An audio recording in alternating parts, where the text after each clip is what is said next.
I wrote my biography on the author James Baldwin.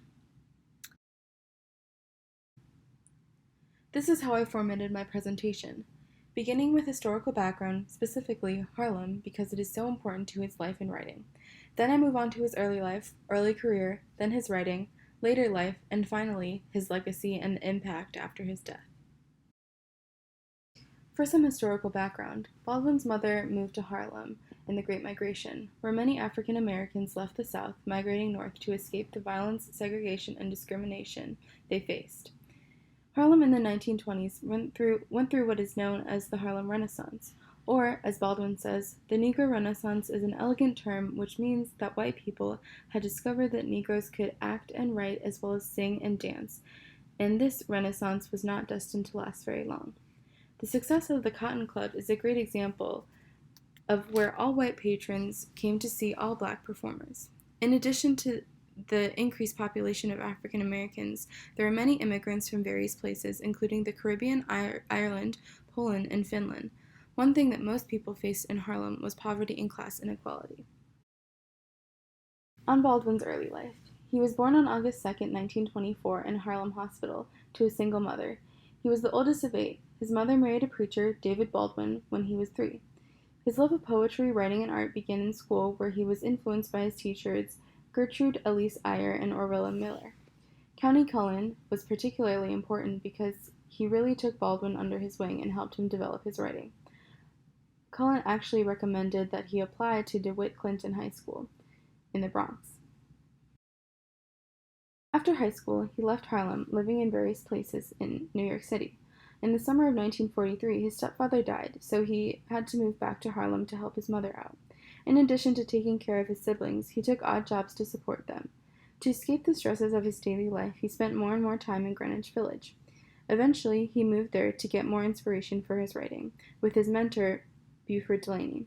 This illustration is actually a portrait of Baldwin done by Delaney. Eventually, he was offered a writing fellowship in Paris and moved there right after World War II. Despite his move, throughout his career, he periodically visited Harlem. Baldwin did a lot of writing in his life, including many novels, essays, poems, and plays. This is a list of all of them, but I will be highlighting just a few of his works. His first novel, Go Tell It on the Mountain, written in 1953, is a semi-autobiographical coming-of-age story that is heavily based on his own life. It follows John Grimes, a 14-year-old boy from Harlem, and his family, and the role of church in his life and the African-American community. His second novel, Giovanni's Room, published in 1956, is a fictional novel about David, an American, and his affair with Giovanni, an Italian bartender. The major themes of this book are bisexuality, masculinity, and social alienation. He received criticism from fans of his work because it features mainly white characters, but in the LGBTQ+ community, it is considered a classic. The last novel that I will be talking about today is If Beale Street Could Talk, published in 1974. The novel is about Fonnie and Tish. Fonnie is facing charges after he is falsely accused of rape. Tish finds out she's pregnant during the trial.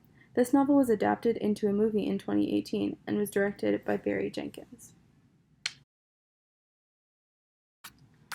The first of his collected essays that I will be focusing on is Notes of a Native Son, published in 1955. It consists of 10 essays that were published in various literary magazines. Similar themes include race in Europe and the U.S. It is considered a classic of Black literature. The Fire Next Time is the last book I will be talking about. It consists of 2 essays, My Dungeon Shook, Letter to My Nephew on the 100th Anniversary of Emancipation, which is about the issues black men face in the U.S., and Down at the Cross, Letter from a Region of My Mind, which is about Christianity in the black community and the Nation of Islam. On to his later career, like I said before, although he did live in Paris for the rest of his life, he periodically visited Harlem.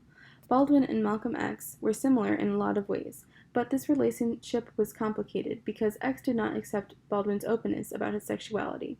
Nonetheless, they had similar ideology about race in the U.S.